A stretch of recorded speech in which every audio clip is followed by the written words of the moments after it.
International Symposium on Black Power Studies. And our current panel is part 2 of the invitation, Want to Start a Revolution. We'll have 3 presentations. Josh Gills, did I get it right? Got it. No less. Okay, Josh Guile, is my typo, on Shirley Chisholm, Sherry Randolph on Flo Kennedy, and then some guy named Kamosi Wood is going to talk about sisters in the struggle. Without further ado, start with Josh.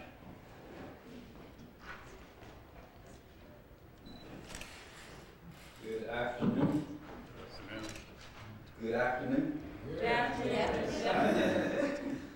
In church now. Shirley Chisholm and Black Power Politics. Many people have seen the Shirley Chisholm documentary from a few years ago, Unbossed. Okay, so most of you are familiar with her story.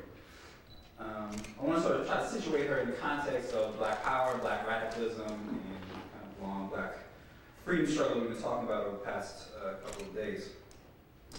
Addressing a Black audience in South Carolina in the late 1970s, Brooklyn Congresswoman Shirley Chisholm reflected on the evolving nature of American politics, the changing status of African Americans within the society, and her own relationship to these developments. Quote, "Our challenges to America are of a new brand. No longer are we hemming and hawing from the sidelines, getting no response because we presented no threat. By joining the system, we are beginning to hit and hurt that other America where they are becoming most vulnerable. Blacks are learning to be sophisticated about power."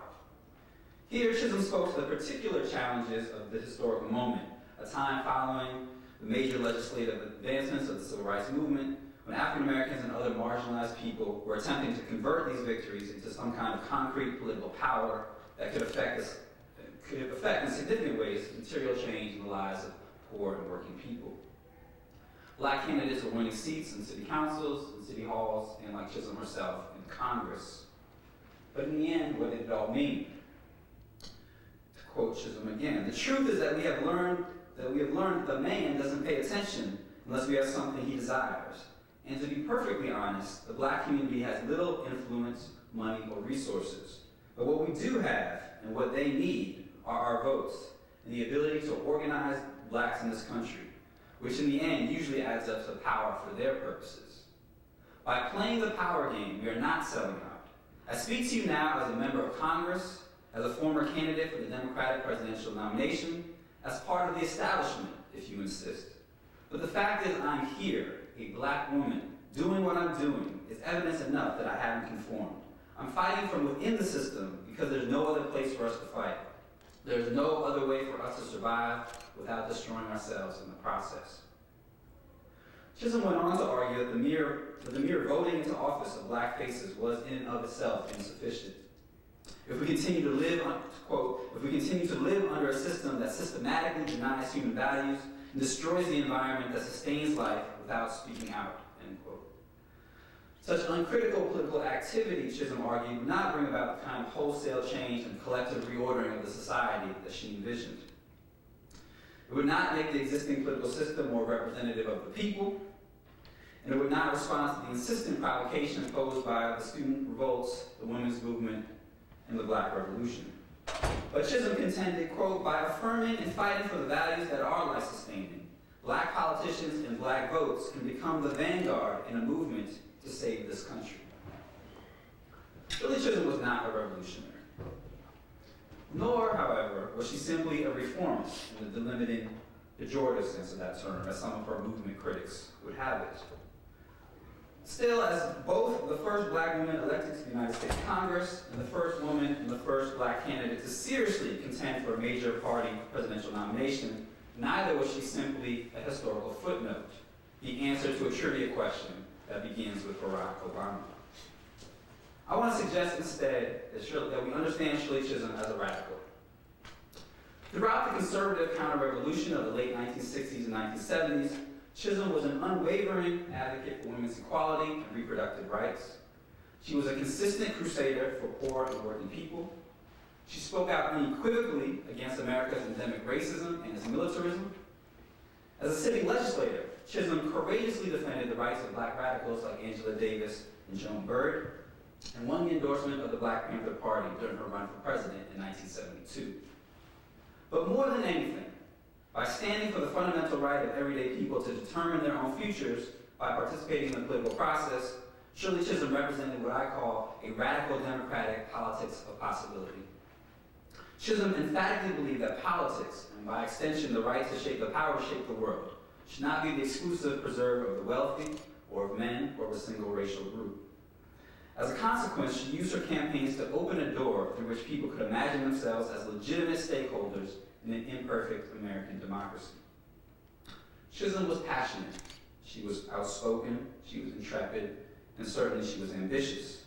In many respects, she was a visionary who dared to imagine a different kind of politics and pursued such a path in her 1968 campaigns for Congress and her improbable bid for the White House 4 years later. Despite frequent pressures to act otherwise, Chisholm insisted upon the equal salience of her racial and gender identities. Chisholm became a pioneer in developing an intersectional Black feminist praxis as she labored to forge unlikely coalitions and struck difficult political compromises for the sake of a larger good. After leaving Congress in 1982 after 7 terms, frustrated by the ascension of Reaganism and the failure of liberals and progressives to mount an effective response, Chisholm largely retreated from public view for reasons which I can discuss at greater length afterwards. And notwithstanding her numerous public speaking engagements and her various teaching positions that she held, she more or less remained outside the public eye up until her death in January of 2005. Now, Charlotte Lynch's admirable 2004 documentary, Chisholm 72, Unbought and Unbossed, helped to partially recuperate Chisholm from historical obscurity. But the 2008 presidential election and its popular media narratives effectively reproduced the old illusions. Now, to be sure, attempts to historicize the contest between Hillary Clinton and Barack Obama occasionally made passing references to Chisholm, although far less often than they did to Jesse Jackson, we should note. But these allusions almost invariably frame Chisholm as an anomaly. Very few commentators, to say nothing of the candidates themselves, discuss the substance of Chisholm's politics or the significance of her unsuccessful presidential campaign. So today I want to briefly discuss Chisholm's emergence as a national political figure, her presidential bid and its consequences, and her relationship to Black power. In 1970, Chisholm described herself as a moderate, as a former moderate, one who had spent the better part of 20 years attending meetings, trying to wrest small concessions from the powers that be. But having witnessed the urban rebellions of the 1960s and the intransigence of the state, Chisholm had altered her self-conception by the end of the 60s. Today, I am a militant, she wrote in her first memoir, Unbought and Unbossed. Basically, I agree with what many of the extremist groups are saying, except that their tactics are wrong and too often they have no program. But people had better start to understand that if this country's basic racism is not quickly and completely abolished, or at least controlled, there will be a real full-scale revolution in the streets. Shirley Chisholm in 1970. So who was Chisholm and where did she come from? She was born in Brooklyn in 1924, the daughter of Caribbean immigrant parents. Her father was from Guyana and made his way to New York via Cuba. Her mother was from Barbados. She grew up first couple years of her life in Brooklyn, but spent 8 very formative years of her life back in Barbados with her maternal grandmother, where she received a sort of traditional British West Indian education. Comes back to Brooklyn in the middle of the Depression in 1934, and eventually goes on, she graduates from Girls High, one of the premier academic high schools in New York, and goes on to Brooklyn College. She had received offers to go elsewhere, particularly Oberlin and Vassar, but because of finances, ended up going to the public college nearby. But she marks that as a very kind of important choice that she made. And she was really politicized at Brooklyn College. She was a part of the debating team. She was part of a Black student organization called the Harriet Tubman Society. She graduates in 1946 and begins her long career of local community activism. She joins the local NAACP and various other efforts locally in central Brooklyn, Bedford-Stuyvesant, to improve sanitation conditions, improve education, various other public services. What she talks in her memoirs and and other places about a certain kind of impatience with community work. That too many groups that she had joined were really all about meeting and electing officers and talking, not really about achievements. She has a kind of extended career in local politics. At the same time, she's pursuing a professional career in early childhood education. She's involved in several reform efforts to win increased representation of African Americans in Central Brooklyn in public office, which I can talk about later. And she was eventually elected to the State Assembly in 1964. New York State Assembly is the first black woman to hold that position. But the real turning point in her political career, where she jumps onto the national stage in 1968, when Brooklyn has a chance to elect its first black representative to Congress. She runs against James Farmer, who many of you will know as the former the National Director of the Congress of Racial Equality. And Farmer was not from New York, he was not from Brooklyn, he was living and working in Harlem at the time, and so he was seen in many circles as an outsider, but he was very well respected, very well known, both inside and outside of the district, and so the race took on quite a bit of attention, garnered quite a bit of attention. And Chisholm was in many ways seen as the underdog, despite her, by that point, almost 20 years of service to the local community, her time in the State Assembly. But she wins. And she talks about this as an important moment of transformation of her feminist consciousness. Initially, the two candidates really there was not that much that distinguished them in terms of their platforms. They both opposed the war in Vietnam. They both supported decentralization of public schools in New York City. On a lot of the main issues, they agreed. And really what it came down to was a question of style and substance and a question of gender. The Farmer campaign, to a lesser degree Farmer himself, but the Farmer campaign really mobilized a kind of masculinist rhetoric about what black leadership should be in the late 1960s, saying that we need a strong black voice in Congress, a strong voice for this community. And What party was Farmer was initially drafted by the Liberal Party, so that's kind of a quirk of New York State state politics, that he was able to run on the Liberal Party, but then was also running as a Republican, so the Republicans also drafted. So that was also a big issue, a drawback for him. He's running on the same ticket as Nixon and Agnew. Chisholm wins by a landslide, really 2-1, and goes to Congress in 1969, the first black woman to hold that position. And she makes her name in a number of ways. I mean, her first speech on the floor of Congress in March of 1969 is a blistering anti-war speech that castigates the Nixon administration's foreign policy and says we need to direct our resources here to urban communities and rural communities and people that need this money that's otherwise being wasted on so-called national defense. She's a member of the National Organization for Women. She's a co-founder in 1971 of the National Women's Political Caucus. She's a spokesperson for the National Association for Repeal of Abortion Laws, NARAL. So in a lot of ways, she's also building alliances with the wider women's movement and sort of white feminists. She's also co-founder of the Congressional Black Caucus, what becomes the Congressional Black Caucus. So she's straddling these two worlds with more or less some success. So the 1972 campaign, there's a long build-up to the campaign about within Black America and communities all over the country. What's going to happen in '72? What should Black Americans' approach be to the campaign? Should African Americans and other people coalesce around a single black candidate? Should they try to organize and run a third party? Should they enter individuals, so-called favorite son and favorite daughter candidates in individual state primaries? Should they just coalesce behind a single, sort of the most agreeable white Democratic candidate? These are the main options that are on the table during '71 up to '72, leading up to the Gary Convention that Kamosi has written so eloquently about. But the name of the game is leverage. What's going to give African Americans and other poor and marginalized people the most leverage?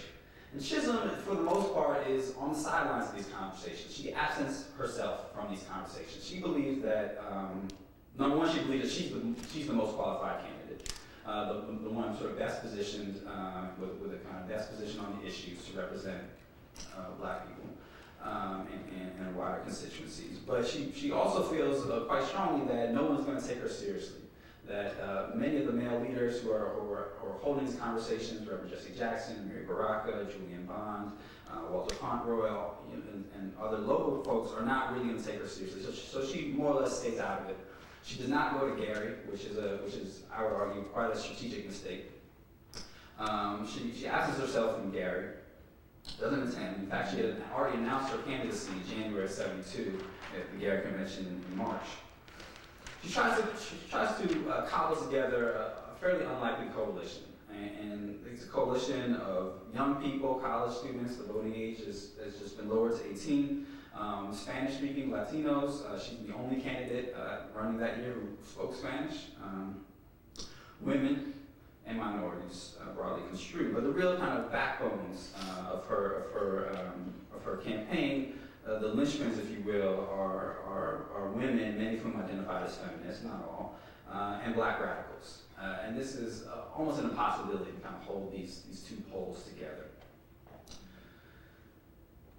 But one of the reasons why Chisholm appeals to black radicals is that she has a track record by this point of support for black radical causes and black radical individuals. In 1970, in the summer of 1970, she, as part of the Women's Union, she leads a campaign to raise bail, $100,000 bail for Joan Berg, who's one of the Panther 21 defendants in New York City. The following year, she also comes out very strongly in support of Angela Davis in her campaign, her defense campaign, again, as a sitting member of Congress. And in 1972, the Black Panther Party quite uniquely endorses Shirley Chisholm in her run for president. And I just want to read a little bit from the statement that Huey Newton made. Shirley Chisholm has shown in word and in action her support of the People's Community Survival Programs. Shirley Chisholm has stood up in the face of racism, a lone black woman, denouncing the suffering of black and poor people at every opportunity. In essence, Shirley Chisholm has come forward as the best social critic of America's injustices to run for the presidential office from whatever party. So we can talk a little bit later again about sort of undoing of the campaign. I mean, basically, it's an almost all volunteer-run campaign on a shoestring budget. I've read somewhere that the total budget is estimated about $300,000 for her national campaign, which doesn't even buy you a 30-second TV slot these days. She had one paid campaign staffer. So most of her contributions come in literally nickels and dimes and dollars from working people. She has college students and other community folks who are volunteering. Internal dissensions trying to keep this coalition together, external pressures, people telling her to drop out of the race, sort of get on board with the kind of black coalition that's starting to form coming out of Gary. And so she comes up, quite short, to say the least. But in a lot of ways, I think, we need to sort of think about the moment of Barack Obama's election and the way that it sort of threatens to further marginalize and obscure Chisholm's radical legacy. Now, each in their own way, both Obama and Chisholm have been understood as a product of the Civil Rights era. And like Chisholm, Obama built a multiracial campaign that relied upon grassroots volunteerism and youth mobilization to propel his campaign. But at the same time, there are real distinct differences that I think are important to draw out. For Obama, a mastery of new communication technologies, an unprecedented fundraising apparatus, and the news media's boundless attention all helped him to ascend to the White House. But equally striking, I think, is the contrast between Chisholm's candor and Obama's relative cautiousness on various issues affecting society's most marginalized. Whereas Chisholm was unyielding in her attention to questions of poverty and urban regeneration, for example, Obama framed his campaign around an ill-defined middle class and rarely, if ever, talked about the problems of the poor or of cities in his public statements. And though certainly no stranger to political expediency or personal ambition, Shirley Chisholm nonetheless remained steadfast in her radical vision, despite speaking powerful truths and fighting for a more just and equitable America. So I'll end with the words of Chisholm herself on why she ran in 1972. I ran because somebody had to do it first, she explained. In this country, everybody is supposed to be able to run for president, but that's never really been true. I ran because most people think the country is not ready for a black candidate, not ready for a woman candidate. Someday. It was time in 1972 to make that someday come.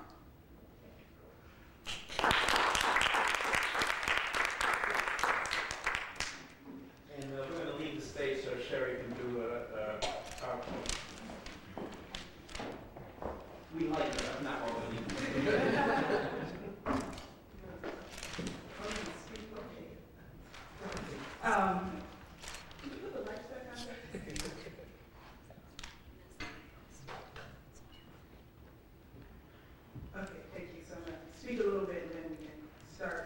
first film on Shirley Chisholm.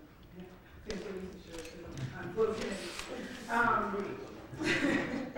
And I'm going to speak a little bit about their connection and Flo Kennedy's helping to create those alliances.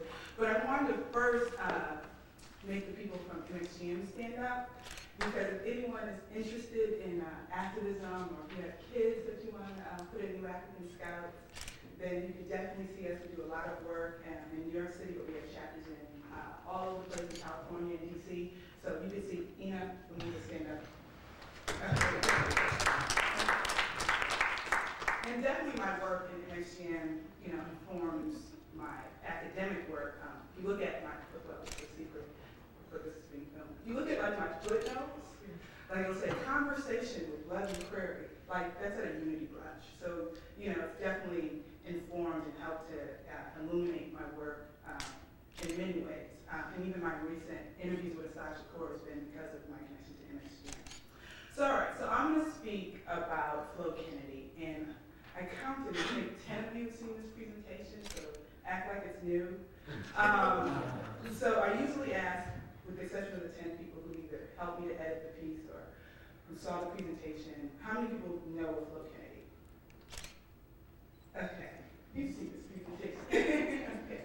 All right, so most, I didn't know of her when I first was in grad school. I didn't know of her, and I started researching her really on a hobby, and she became really a full dissertation topic, and now a book and an article, and I'm going to talk a lot about what's in the article and her connection to Black power. But most people think of her in relationship to the predominantly white feminist movement. But what I found, and what we'll kind of talk about today, is that she was connected to various movements. She was connected to Black power, anti-war. She was connected to just a whole plethora of organizations and movements. So what I want to do now is kind of show you a short video clip of her and why I was kind of captivated by her, and then I'll talk a little bit about her connections to these various movements. All right, Jasper, we're ready.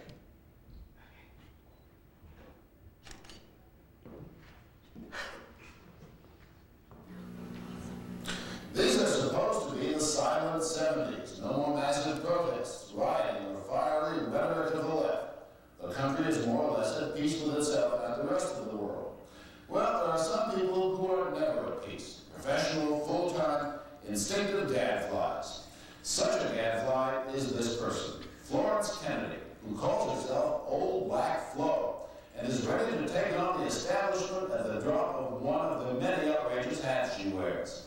Whether it's championing blacks or women or homosexuals or prostitutes, Flo is out there with her verbal brickbats attacking. You cannot have reverse discrimination until we catch up. Until black people have lynched as many white people as white people have lynched black people. Until women have raped as many men as men have raped women. Until women and black people and homosexuals and farm workers and domestic workers and handicapped people and old people and kids have been able to be in charge of discrimination to the same degree that the people who keep them out. Outrage is Florence Kennedy's stock in trade. Outrage over minority rights. It's a commodity or talent that can pay big dividends. For Flo Kennedy, $60,000 or $70,000 a year on the national lecture circuit. A lot of it is poured right back into her favorite causes. Her clothes match her personality. Outrageous. Here she wears her coyote skin coat, and she's a supporter of a group called Coyote, an association of prostitutes. Coyote is an acronym for Call Off Your Old Tired Ethics. Happy birthday to you. Happy birthday to you. And so, on her birthday, heavily attended by New York's radical chic crowd, Did you see what Cherry gave me? That was so beautiful. Flo trots out her defense of prostitutes with a little ditty. Everybody needs a hooker once in a while. Her defense of prostitution is carried to the young minds of America. Brown University. How dare the government make criminal the one activity that you can do without more than a modicum of training?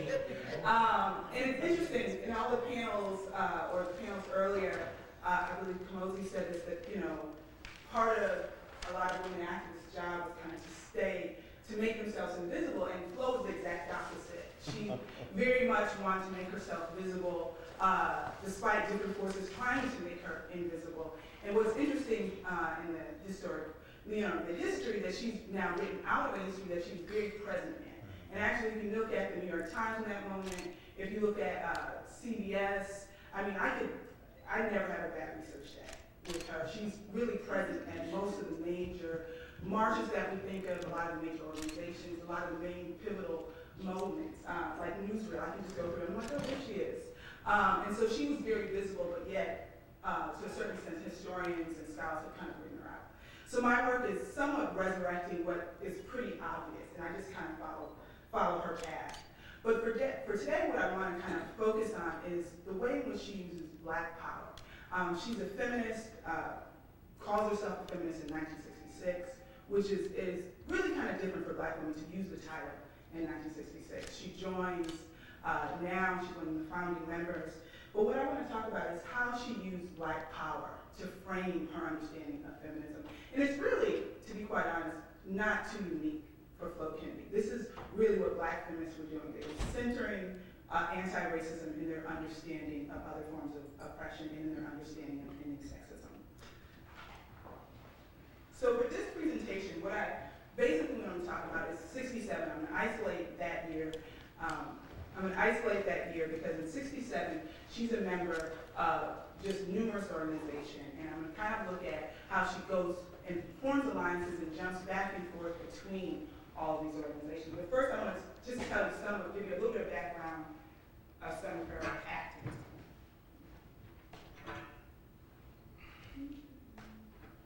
Jasper?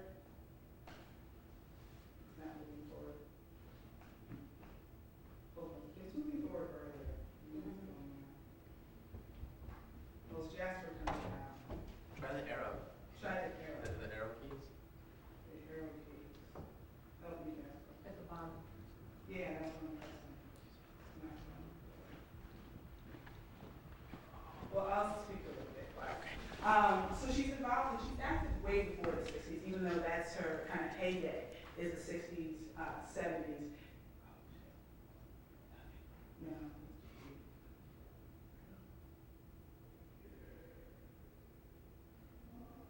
Okay, great. Thank you. So this is a page out of her FBI files from 68. And as you can see, if you pulled up the page of Queen Mother more, you would see this too.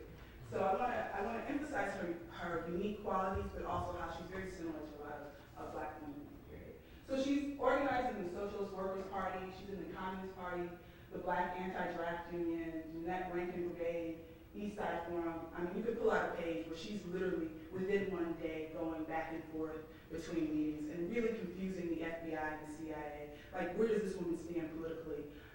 Who is she being bought off by? They talk about that. Just kind of really concerned about who she is and not being able to understand her kind of Black feminist praxis.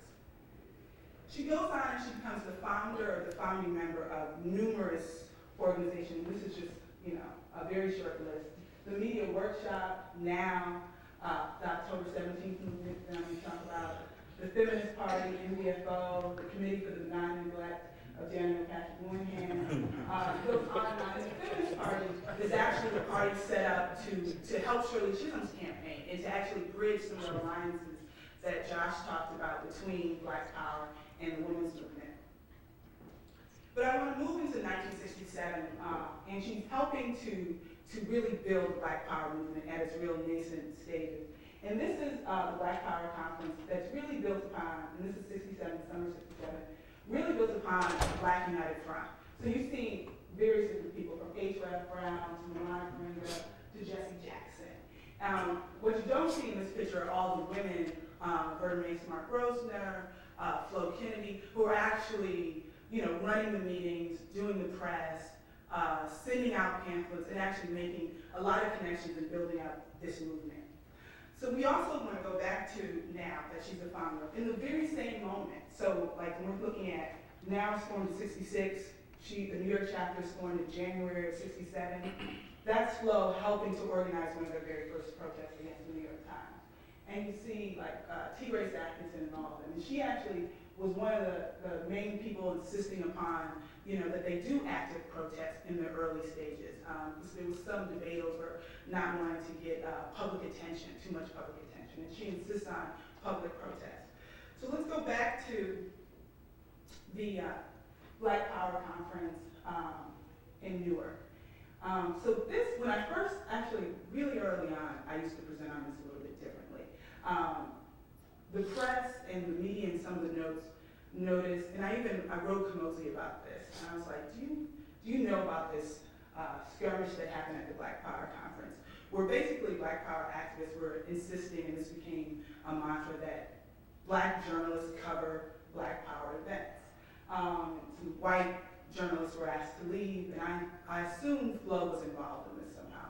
But come to find out, just in doing interviews, for those of you who are historians and how these things kind of match up, that really wasn't the case. There were other white people who were also at the Black Power Conference.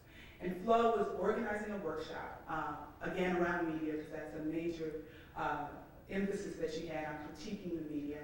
She organized this with Ossie Davis, and she also invited some members of NAP, white women from NAP. And she thought it was important that they be at that meeting. Thank you. She thought it was important that they be at that meeting. And some of the things that she thought was important for them to learn was, one, how to strategize, how to see a movement evolving. Here, the Black Power movement was now becoming the vanguard of the Black community movement, and the women's movement was just really starting. So she thought these younger white women could learn a real pivotal lesson from the conference. But as you can imagine, people in attendance weren't too happy about that. And so as she started the meeting, you hear Queen Mother Moore in the background insisting that the white women, T. Grace Atkinson, Peg Brennan, leave. And Flo actually says, no, they're my guests, I'm not gonna have them leave. Someone threatens to kill her and so forth, and there's this big back and forth. And what ends up happening is one woman leaves and T. Grace Atkinson stays. And T. Grace actually says this is a pivotal moment in her activism.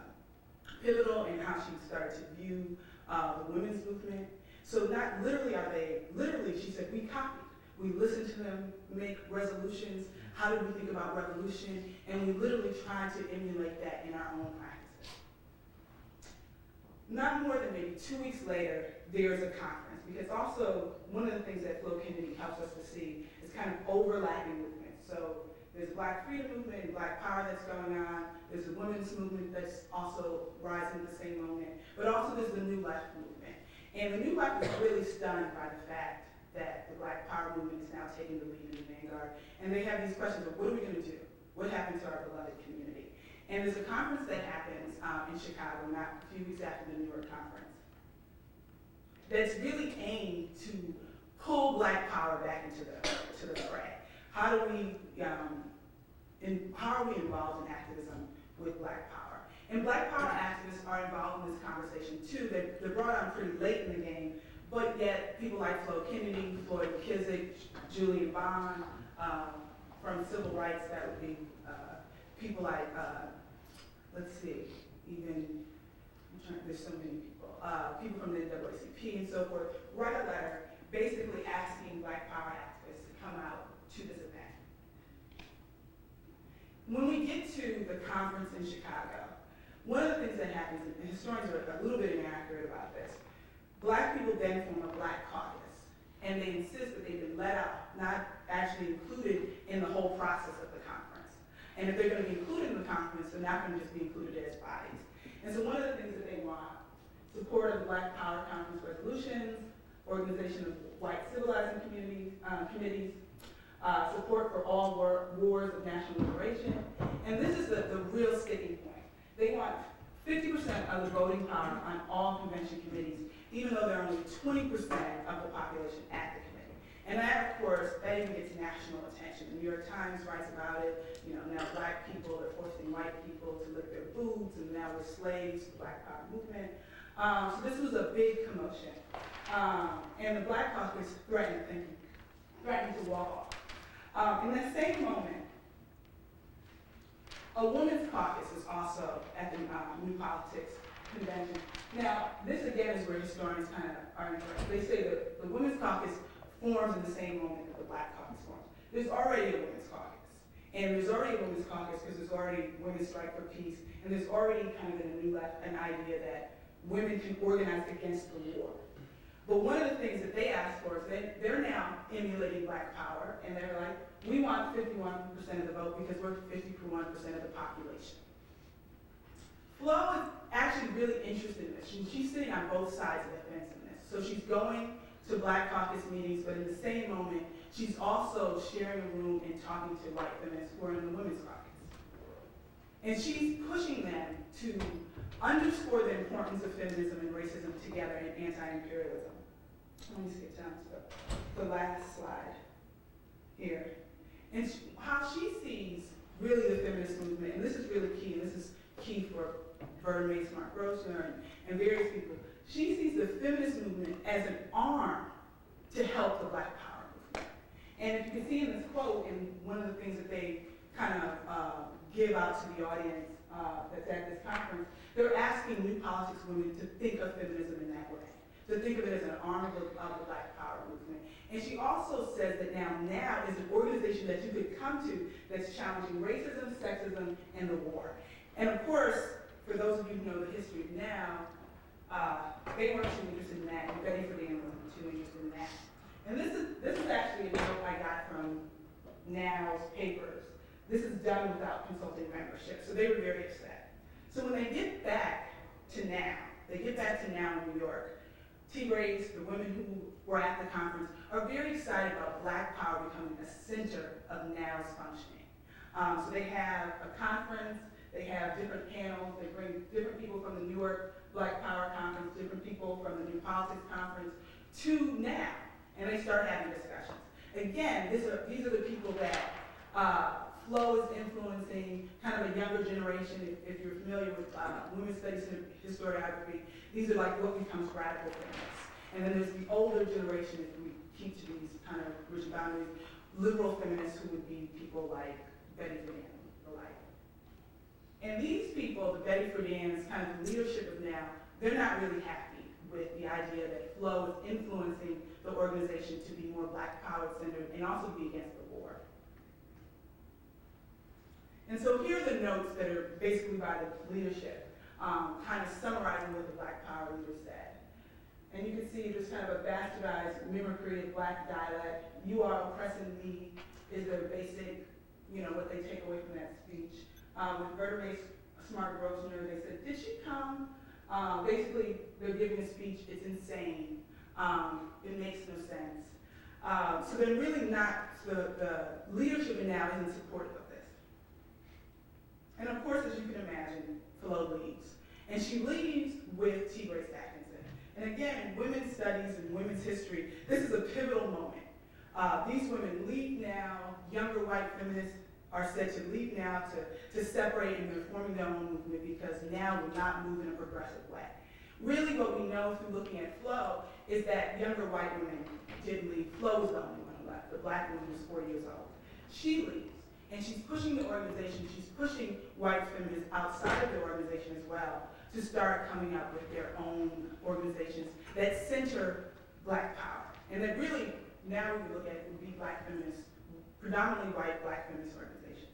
And that's exactly what's formed. And in closing, I'm just going to close with this. What's formed, and this organization actually doesn't get much attention, is the October 17th movement. They leave and they form this organization that's really supposed to be a coalition of these three movements, and to fit the vision that Flo kind of imagined that feminism and Black Power would kind of play. So I'm going to stop there. Mosey.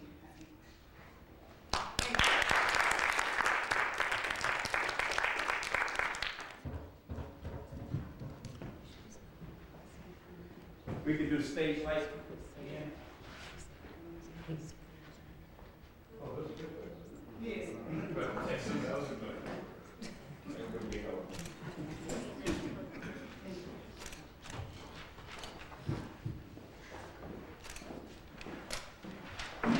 I always learn something new every time I hear these presentations, so.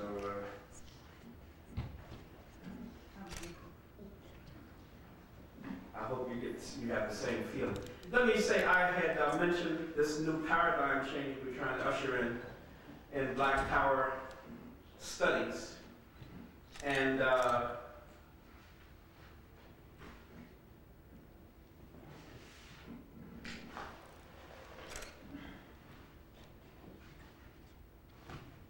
do it off the top of my head. Okay, and basically I said that there were several new features in this paradigm, several dimensions. One is the shift in the chronology. It's a much longer movement, long black and gold, I would call it. Secondly, shift in the geography, right? We're going from, for those of you who haven't been around this study for a while, it used to be a time when civil rights studies was focused on the Congress, right? What did the Congress do? Then they said the Supreme Court was doing it, right? Then they said President Kennedy was doing it, maybe LBJ. And we could go on with that. But now we're saying that the geography is the grassroots who are doing it, number one. It's local people with regional connections, national, and many with international consciousness, and more we realize international networks of struggle. Third, the change in the kind of the ideological spread, right? It used to be just Christian, nonviolent, reformist tactics, now much more radical. Once we get down to the grassroots, from the top level, we see there's many more women in the leadership there.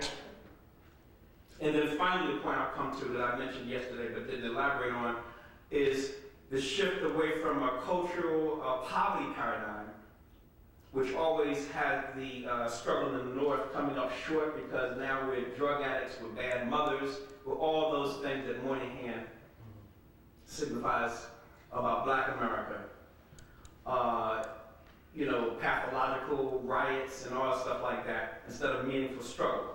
So we're should, but now I would say that the scholarship, not just mine, but particularly since I teach urban studies, I'll sum up some of that, is shifting away from thinking about, we've been criticizing the culture of poverty paradigm for quite a while. Michael Katz, one of my professors, did a few volumes on that. But we're left in the lurch of, if not culture of poverty, then what was really going on? And unfortunately, without that alternative, some people slip right back into the lumpen, underclass, culture of poverty argument, very almost unthinking.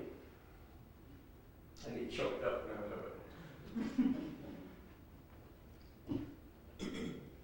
So let me suggest these. This is not.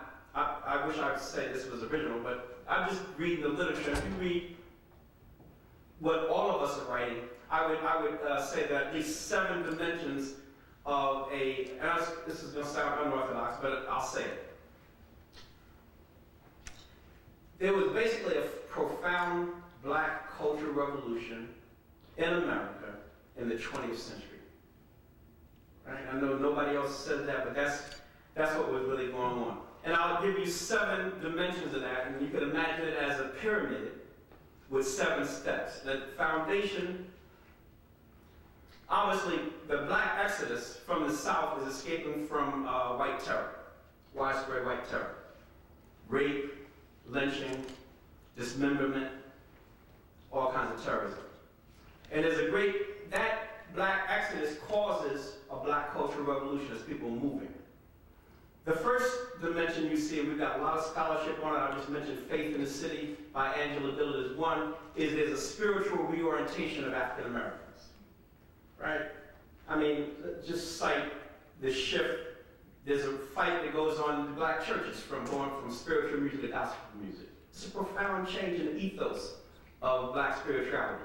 Of course, King's theology is part of that spiritual reorientation. Malcolm X's theology is part of that spiritual. Daddy Grace, Sister Lucy, we could do the roll call, right? But there's a whole profound spiritual reorientation in the 20th century. That's at the base of that cultural revolution. That's going to then touch every other thing, that ethos. That Black ethos in music and dance is very evident in blues, jazz, and so forth, right? Whether it's just profound, right? I mean, music. How do you even measure time? That's profound revolutions. It's your sensibility. Some people talk about speed up on the assembly lines, perhaps informing that, but there's a profound change in our music that informs everything else. Third, there's the distinct sports ethos informed by that spiritual and musical and dance thing. I mean, the way black people play sports, they bring a dance ethos into that. Whether it's boxing or basketball, they play the games differently than most people. There's a political dimension to these games. If you looked at many of the black student revolts that I participated in and was around, bid whist is a game that many African Americans played in the 1960s. If you look up the history of bid whist, it's similar, it's a parallel to chess, it's a strategic game. Some of the best women organizers in the labor movement I know were bid whist players. You're using math, you're doing calculations of possibilities and strategies. So rather than see this as trivial pursuit, when people are on sports teams and learning how to be team leaders, when they're figuring out how to win these games, they're playing a game strategy, right? So in our ultra-left days, when we said, you gotta read Mao on military strategy, you gotta read Clausewitz or something like that, you gotta read Sun Tzu.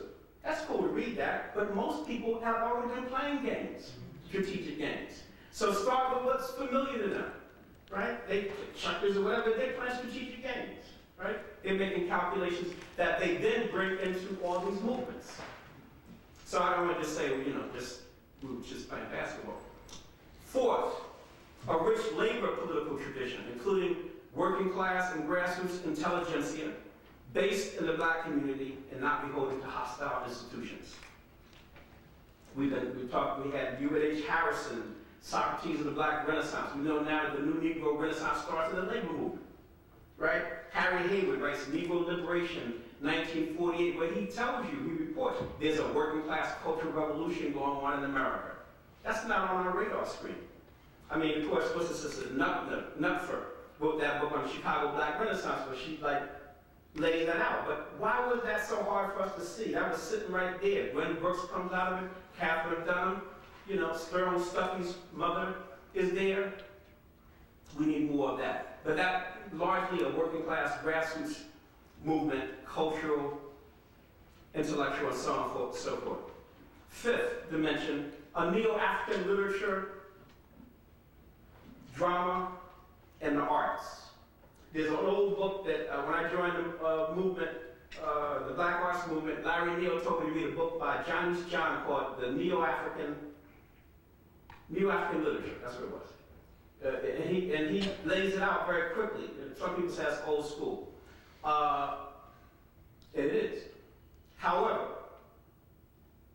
what we need to understand is that when we were joining the movement, people knew you didn't have time to read 50 books. And I think as scholars sometimes we forget that we're trying to introduce people to something. So there's a nice introduction within one thing. That's a handy thing to have, and to realize there was a connection between the Harlem Renaissance, Negritude, Calypso. It was a global conversation going on, right?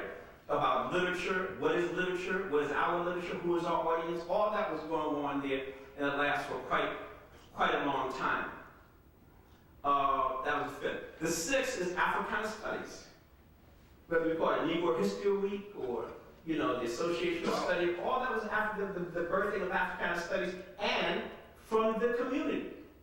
Arthur Schomburg, to be more specific.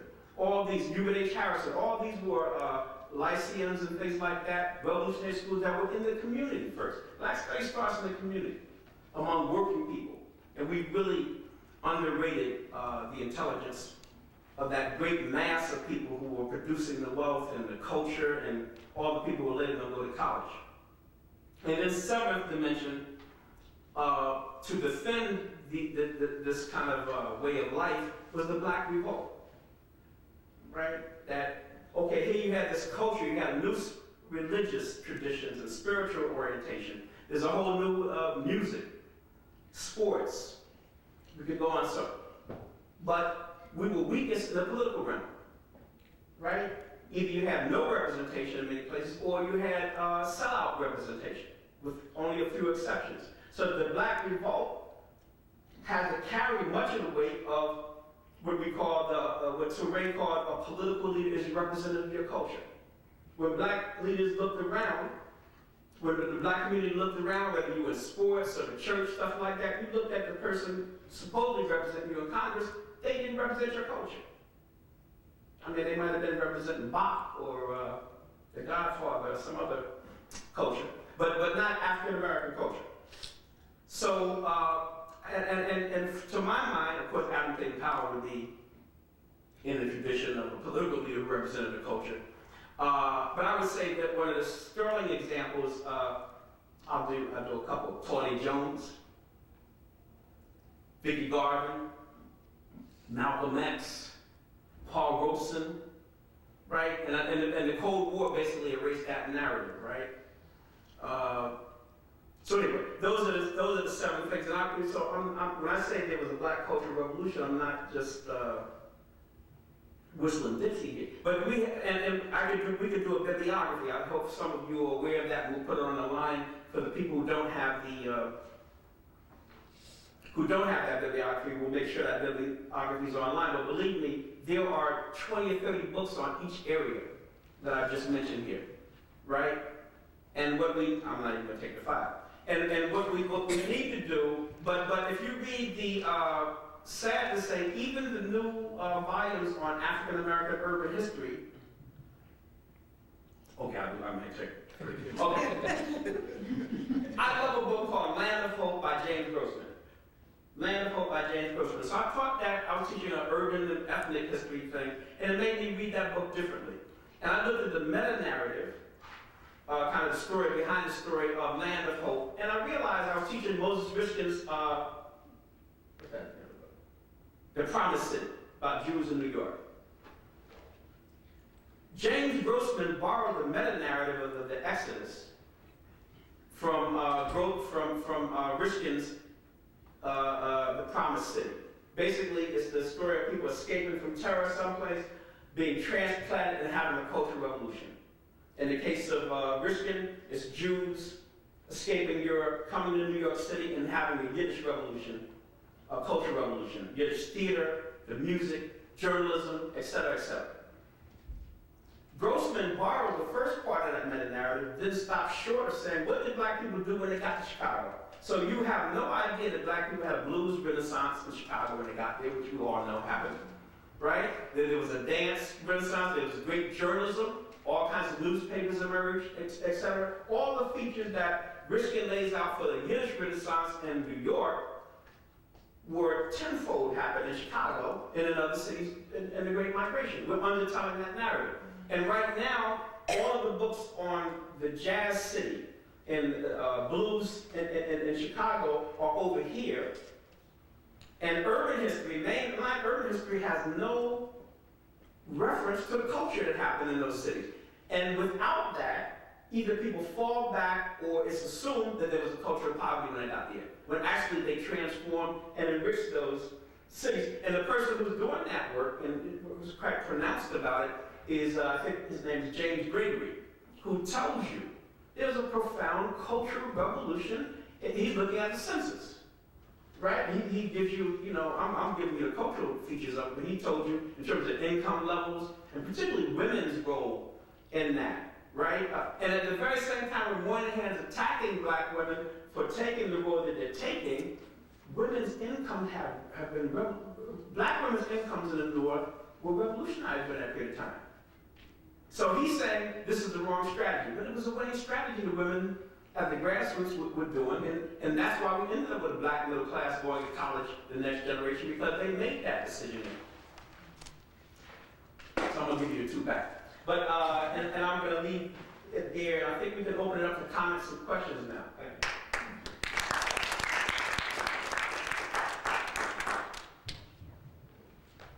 There's a hand in the back. Yeah, hand in the back. This is a question for Josh, actually, it's a 2-part question. One, what was the basis of the pantry support for Shirley Chisholm? I know you mentioned she led a bell drive for Joan Bird, won the New York 21. And the second question, what was the ramifications of her legislative participation after due to the lack of due to the lack of support she received from her male counterparts in the CBC? My sense of the sort of rationale behind the Panther support is their sort of general assessment of her as a candidate, rather than anything in particular. I mean, there certainly were those incidents, the Joan Burr, the Angela Davis. I mean, again, just to sort of underscore the fact that she's in Congress at the time. So she's not sort of a general black leader or someone who's attached to a community organization, but she's a sitting member of Congress coming out supporting, one of the FBI's 10 most wanted in Angela Davis. So I think there's that. But I think it's more kind of general assessment of where she stands on the issues that the Panthers are themselves kind of committed to. And of course, as you well know, the Panthers are making the shift towards electoral politics, in this moment. So it's kind of the two things are kind of happening in tandem to some degree. In terms of the second part, Chisholm's record as a legislator is fairly mixed. I said mixed at best, I would say, and a lot of it has to do with her style. So one of the first things that happens when she gets to Congress is she gets her committee assignment. She's assigned to the Agricultural Committee, a subcommittee of the Congressional Agricultural Committee. She says, I'm not taking that. I'm from Brooklyn. I represent one of the poorest urban districts in the country, and this doesn't make any sense. And as we well know, that Congress runs on protocol and seniority and all these things.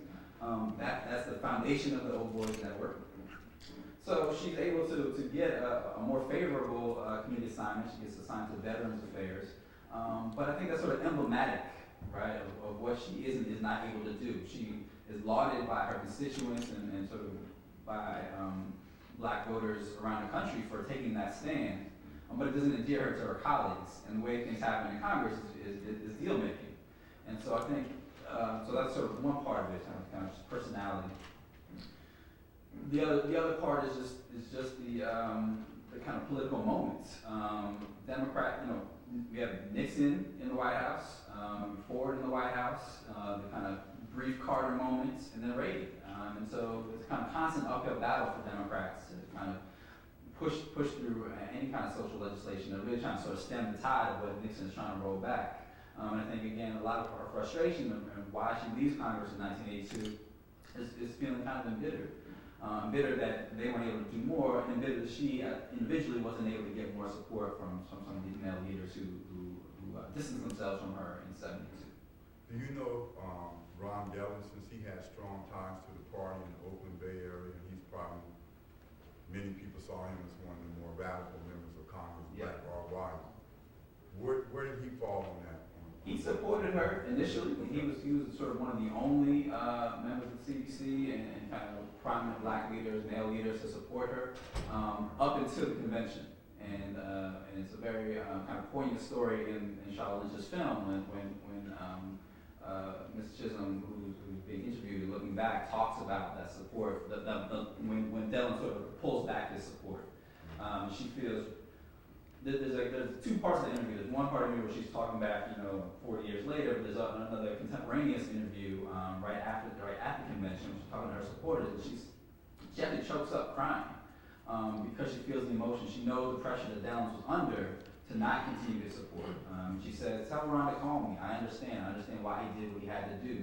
And it's quite powerful. And Dellins, also is in the film and talks about, his rationale. So he was a supporter up to a point. And then dropped off. Let's say on Donna Murch's book is going to has a very beautiful photography, and talks about the time when Shirley Chisholm comes to Oakland. There's a massive rally of thousands of people. Johnny Tillman from the National Welfare Rights Organization is on the podium. Erica Huggins, Elaine Brown, and she has a picture of two older sisters. What the Black Panthers Party was doing was have these rallies to register people to vote, but you got 2 bags of groceries with a Black Panther symbol on the bag. And so it's got a picture of 2 women listening to Shirley Chisholm and Elaine Brown at that rally, contemplating what they were saying and enjoying that they were going to take home these bags of groceries. Donna, this new book, Living in the City, has, just like Charles Payne's book, almost has an organizing manual in it. He goes into some detail about how you organize.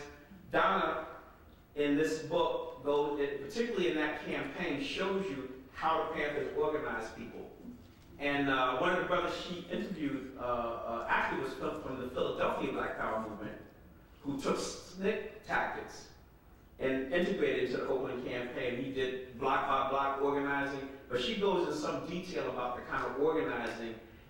She did very good oral interviews with the people who really did the organizing and turned it into more than an electoral campaign. I think we're gonna, Hassan has this kind of work. I think, so, and I'm not trying to tell you all, you need to do that too. But it would be nice, right, just for the detail of the research, right, to go into how did this happen? Because some of these things look like it's a miracle, but it actually took that spade work and genius going into how do you take these tactics and apply it to another city.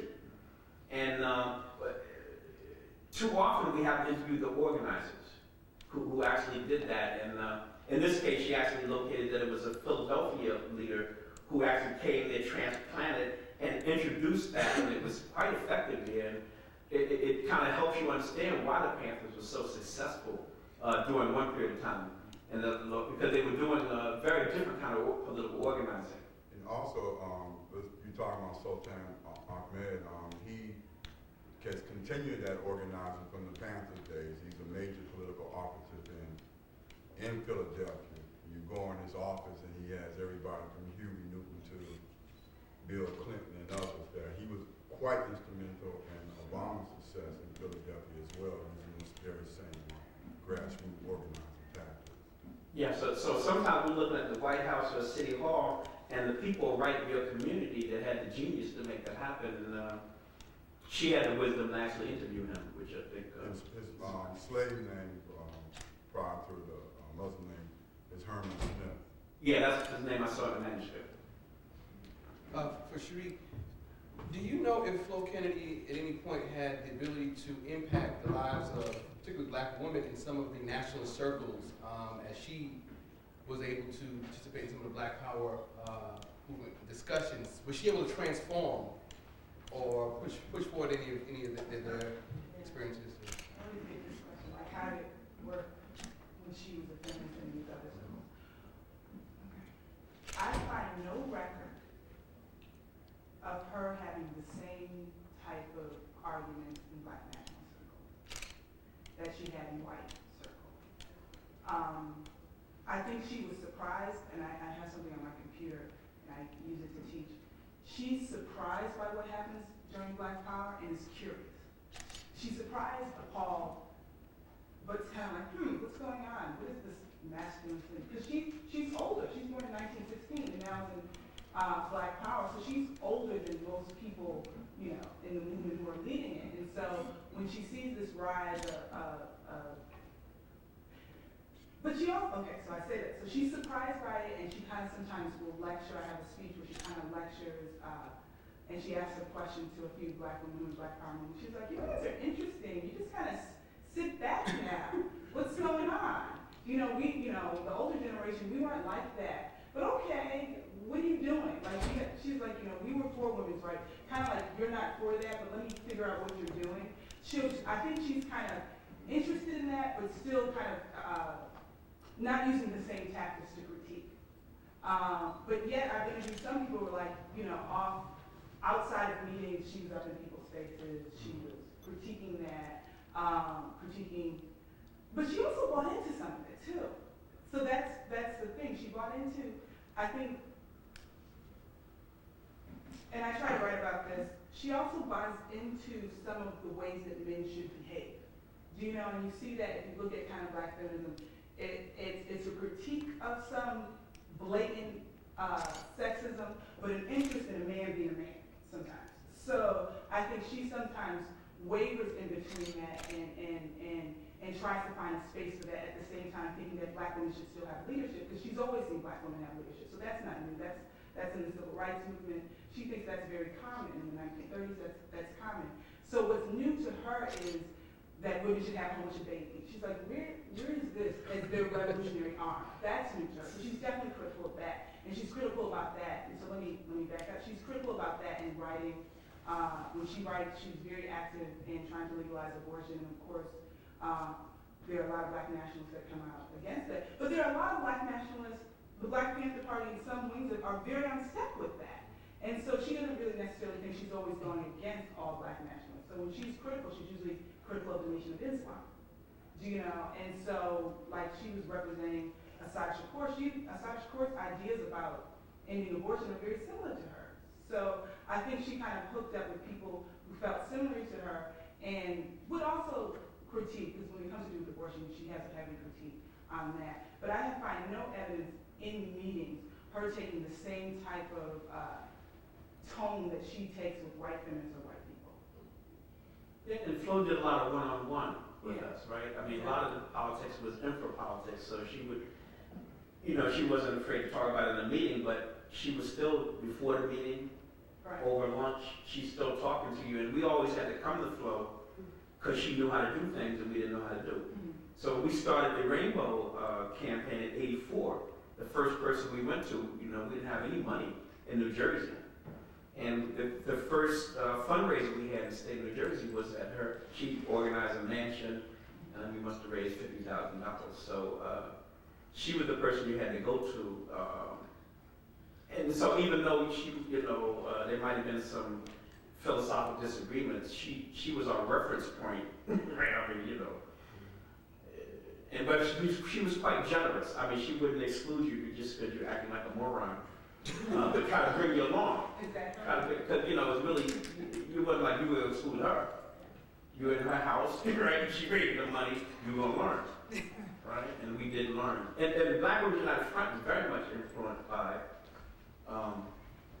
Flo. And then Amina Baraka just told me last month that, I didn't realize this, that when they had the Black, and Peely probably knows this, that at the Detroit meeting of the Black Women's United Front, Vicki Garvin was there. And Amina said that Vicki pulled it out and said, "You're not doing this United Front right. You cannot hog up all these committees and just steamroll your way through your organization." And Amina said, "I disagreed with her then. But over time, I realized she was right." And I think that's the kind of role they would play, is they wouldn't abandon your organization. They'd pull you on the side, call you out, advise you, and over time you would start to see, after you made your mistakes, and they help pick you up again and say, that's what I was trying to explain to you, right? And so I think that's the kind of, it's a complicated negotiation.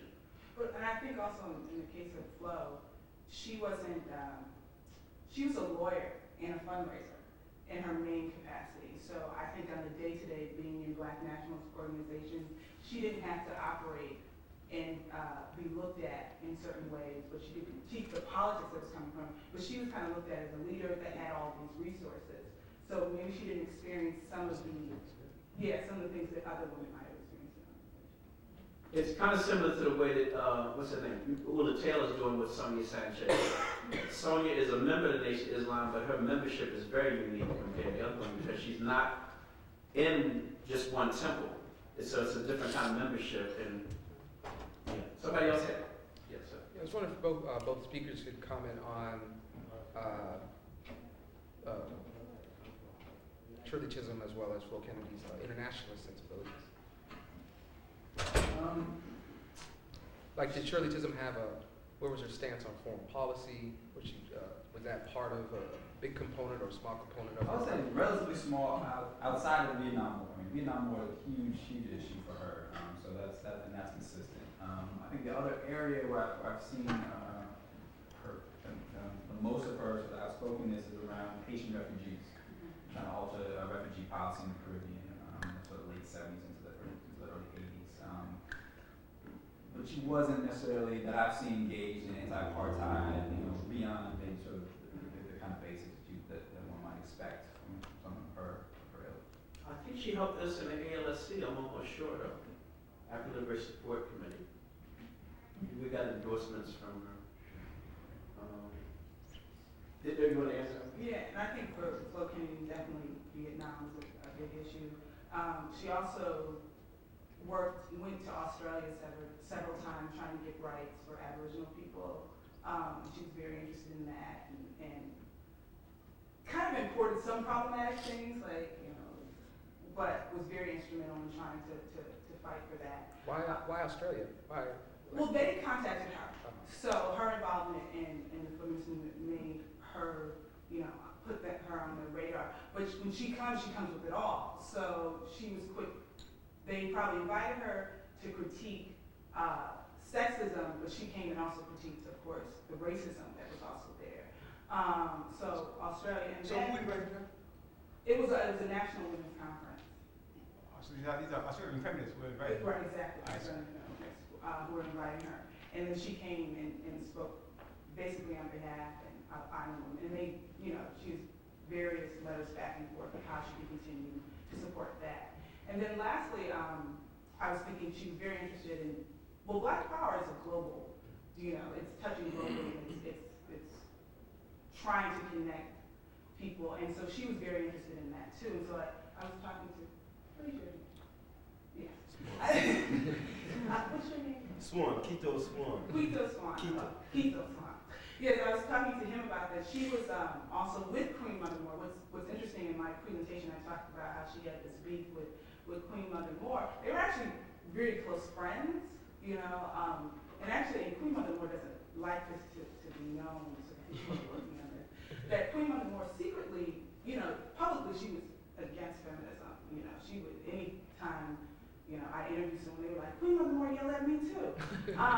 But in private, she would, hey, I need someone to get an abortion. And she would go to Flo to try to navigate those things, but publicly would be against abortion. And I can't get anyone to go on record for that, so you just have meetings or whatever you do that. But within that, globally, she was very interested in what happened in Bermuda. And her and Queen Mother Moore were pretty much, this is what I argue, if you don't argue, because we're gonna work on this together. I argue that they were kind of leaders of the 1969 Black Power Conference. In part, there's two parts, because someone's Robin Kelly critiqued me on this. I first said I think they were the leaders because most of the the usual leaders weren't allowed to go to Bermuda in 1969. And then Robin said, wait, you're not giving them agency in this, like they become leaders because there's no black men. So, that's not the whole story. I think that's a part of the story. I think the other part of the story is that in 69, Black Power is becoming a little bit more open to feminism, and it's a little bit also more open to this, in 69 it's in Bermuda. And so Flo Kennedy and Queen Mother Moore step in, and I see that all over the papers, them stepping in and trying to spread Black Power as a global kind of lens to look at things. And Flo says, and Queen Mother Moore says this too, now Black Power is for everyone. And looking at the conference in that way. So I think globally, she always kind of had a lens on how Black Power and Black feminism could move outside of the United States. Now let's remember the Aborigines actually came to a number of our meetings in the USA, which proclaimed they were Africans. So we got it both ways. Rico? Yeah, I think this is it's a great space because just like the interconnection you're talking about now between Queen Mother Moore and looking at I would never have known. Those kind of interconnections really are interesting to me. I think it really kind of broadens what we know and how we know things. And I was wondering about like Flo Kennedy saying perhaps Vicki Garvin or Gloria Richardson.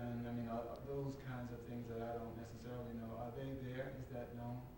Well, I think they're everywhere. I think when I'm teaching my grad students, I often say, just find some black women and do something on it. There's nothing probably written, and there's probably a plethora of things you can find. And I often get this as a question. Oh, it's so hard to do their histories. I don't have a problem doing this type of history. There are papers, there are people who are waiting. Oh, you're coming to speak to me. I have a story to tell. I've never had an unsuccessful interview. So I think all of these stories, and then I get more stories about other black women I didn't know about. Berta Mae Smart Rosen and all that she was doing. Kate Lindsay. All these different spaces of black feminists or black women doing this type of activism. So I think it's actually very present, and it's just not part of the history that we're privy to. Now, in your slide, Sherry, that first slide you showed about the Black Power Conference there was a picture I'd never seen before, Gloria Richardson. Yeah. And I guess I was too young to realize that was Gloria Richardson when I was at that conference. But now that makes a lot more sense how Gloria probably asked Rap Brown to go to Cambridge when he gets in trouble. But I didn't realize, I thought she made a phone call from someplace else. I didn't realize she was sitting right there.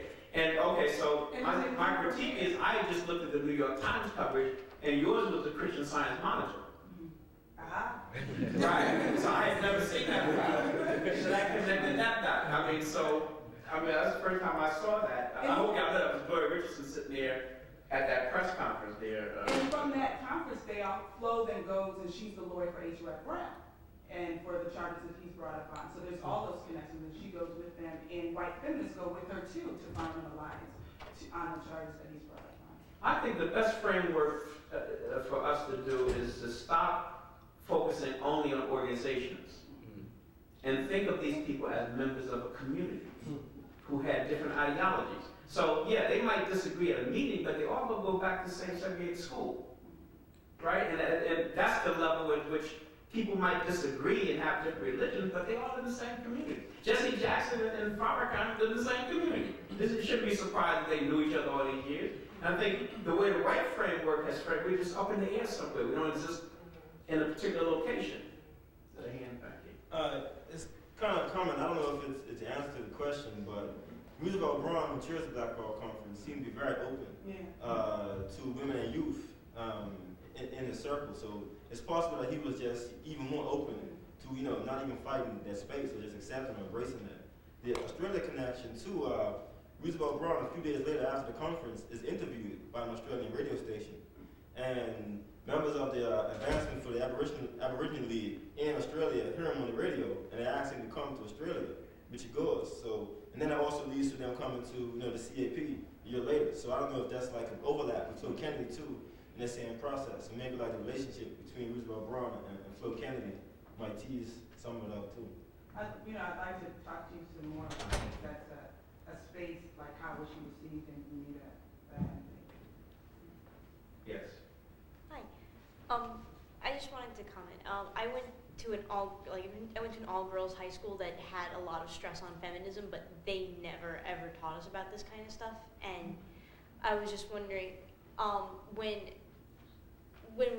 the books start getting written on this, like really getting written and start doing things like that, I was wondering if there was going to be a stress on high school education for girls, because I feel like when you have this information on feminism, especially tying into the civil rights movement and Black Power, I feel like that would be so important for girls at age 15, 16, 17 to really learn, especially in my generation. So I was wondering if there was going to be a focus on that as the history is going to be rewritten to be correct. Well, no, I think that's important. I used to be a high school teacher, it didn't go well. But I'm certified, I renew it every year. I mean, especially. You never know what's going to happen. I mean, especially in New York. Yeah. That's where I went to school. No, and I think you're right. And I also, just to piggyback, I went to Spelman College, and I never heard of Flo Kennedy. And I was like, I did women's studies, but I was like an out feminist, and I'd never heard of her. And so I think it's in various spaces, I think what we normally get is kind of bell hooks. That's what you kind of get. And that's actually kind of a later version. You don't really kind of get the activism, like they're creating theory, but they're actually creating organizations. The organizations fall apart and they come back together, and they're working with all these broad ranges of people. So I think you're right on that needs to start much earlier. I mean, particularly with Flo Kennedy and with a female Black candidate. I mean, you hear the name being thrown around in the presidential election last time, but nobody, even in my high school, nobody really knew who it was. Even the teachers who were like, "Oh, I was part of this and this movement back in the 60s and 70s," and just nobody ever really commented on it. And I thought that was really interesting, and especially for an all-girls school, I feel like that would be much more important to learn. And we are having teachers' workshops, right, on civil rights and Black Power. To some teachers who are progressive want to teach their students that, and hopefully this documentary we're doing will be available to teachers who are dying for the information but don't have time to read 100 books. And actually, I started out as a teacher, and we just looked at the American history book we had to teach, and it was so awful. So we would do all weekend, we'd work on material and exchange material to prepare our lesson plans, and then it occurred to us, we're going against the tide here, let's go back to school and rewrite the textbooks. But it's going to take a long time to change those textbooks, sad to say. But hopefully we can go around that with these workshops and this film, and this knowledge will be available to people. Was there one more hand? Yes, I have two questions. First of all, the presentations were absolutely marvelous. I enjoyed all the new information I received.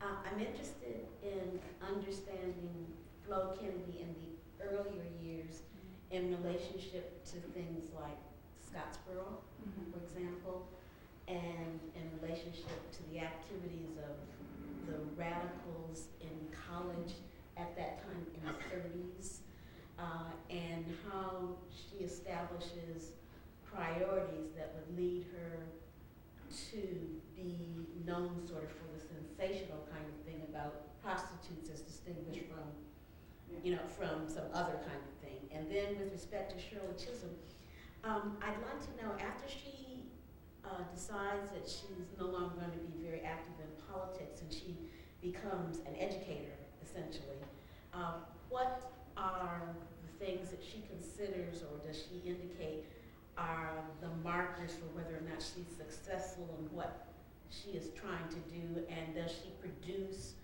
a group of students or women or males later on that then go on and they reflect something about her political values, knowledge, or anything like that?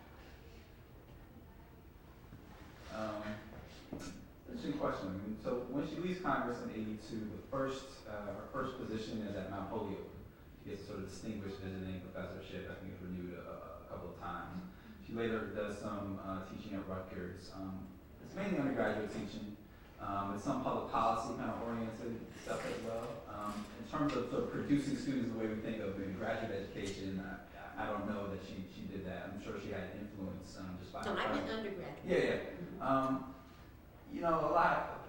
I mean, the real kind of one of the real markers of her legacy in that way, and interpersonally, are someone like Barbara Lee, who is inspired by working on the campaigns. Like, I think we really look back at people working on her campaigns and the kind of activism they went on to do. Barbara Lee, in particular, it was a single mother in Oakland at the time, 71, 72, going back to school at Mills College, and becomes politicized, but her politicization is sort of furthered through working on the campaign, and we know she eventually is elected to Congress representing Oakland, and talks very explicitly about that experience. There are hundreds of people like Barbara Lee who this was the very first campaign that they believed in, that they worked on, you know, with their hands, in communities all over the country. So I think that is a lot of her legacy in that regard.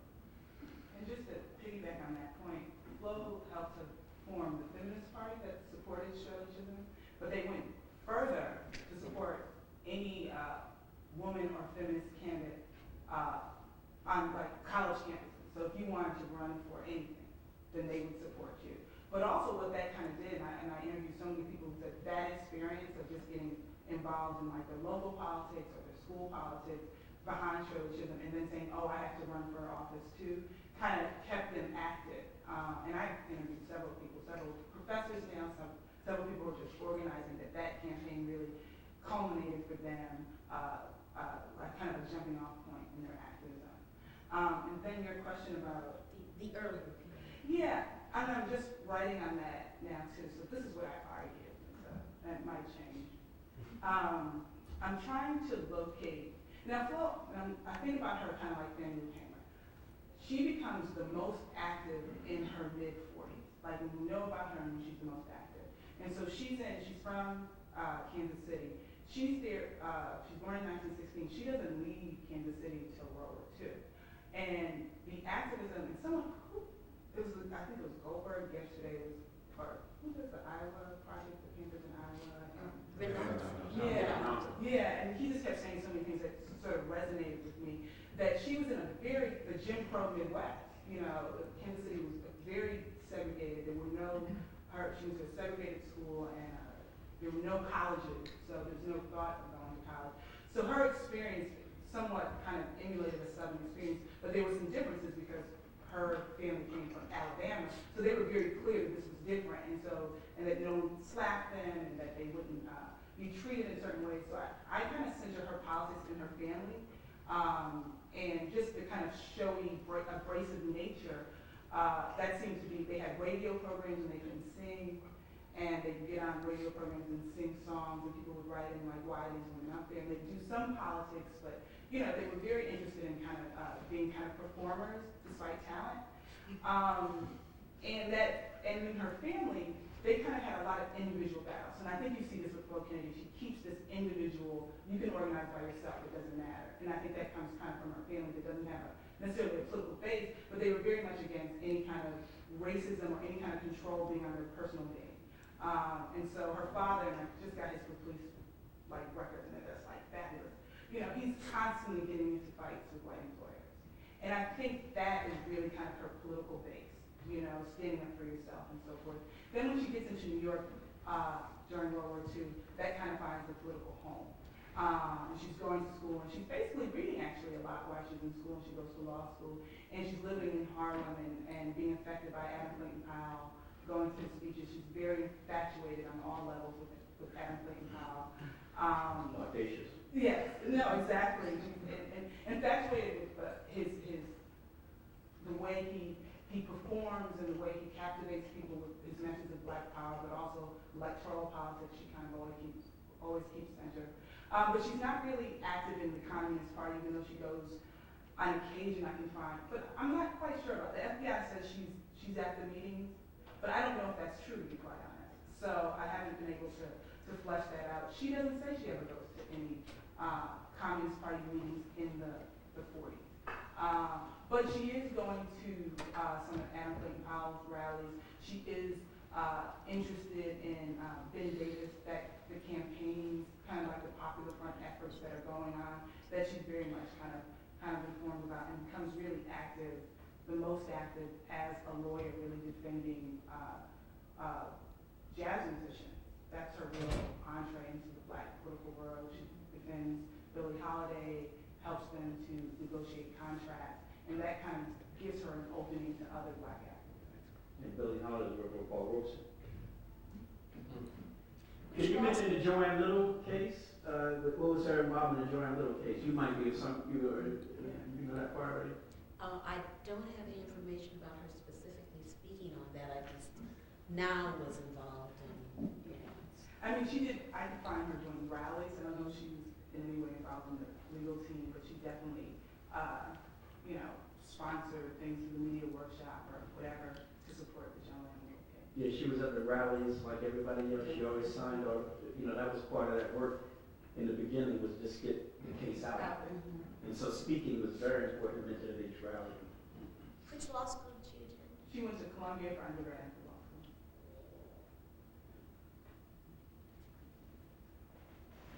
Are there any other questions before we take our break before the Black Arts panel? Yeah, just one small point. Chair, so do I understand you to say that for Flo Kennedy, feminism is sort of handmaiden to black liberation? Is that? Oh, very much. Is that your argument? She would give the paradigm that the feminism is an arm of black power. So you form the women's liberation movement to help support the black power movement, and you're against sexism, or you're against sexism, that's what you do, but you're also an arm of the black power movement. Taking on their strategies, taking on an anti-racist posture, and fully in support financially and in all ways to a black power movement. She never wavered from that. And even though people don't really think of her like that, it's everywhere in her speeches and in her literature and things she wrote about. And hence her reach with now. She had to leave now. So she wasn't, you know, she couldn't really stay in now. But when she was the founder of the National Black Feminist Organization, she's still saying that. When she's helping really radical white feminists, what a radical white feminist, like a younger generation of feminists, she's really having an influence on them. And you can see it in their language. Some T-Grace Atkinson, who, you know, I was in a women's studies lecture, she gets critiqued because she identifies as heterosexual, but she starts the organization as a women's separatist organization. And she starts the first kind of language of women should never have men in an organization. And Flo's left, I think, Flo doesn't believe in that. But she's trying to model black power exactly in some ways. And Flo kind of like, you're getting this a little wrong. a little problematic for her in a lot of, she thinks you should always organize with men because that's actually a black feminist way of organizing. You always organize with men. But she's introducing them to black power, and some of it they're taking on a little bit too much. And so, if you to actually look at the books that talk about white feminism, they don't even take black power into consideration. So it's hard for them to understand where this is actually all coming from. And we actually know it's kind of coming from black power and it's coming from Flo Kennedy. And many of these women are having, I'm looking through their papers, they're having ongoing conversations with not just Flo, but many black power activists. Like, well, what should we do about this? I think you should do this. What should our clothing be? It's a back and forth conversation about how the movement should kind of arise, that black power activists are actually trying to understand as well. I think one of the things for people who are a bit younger, it's hard to understand. We call it the movement, right? I mean, later it got fragmented into a lot of different movements, but when I joined it was the movement. Matter of fact, what's his name book?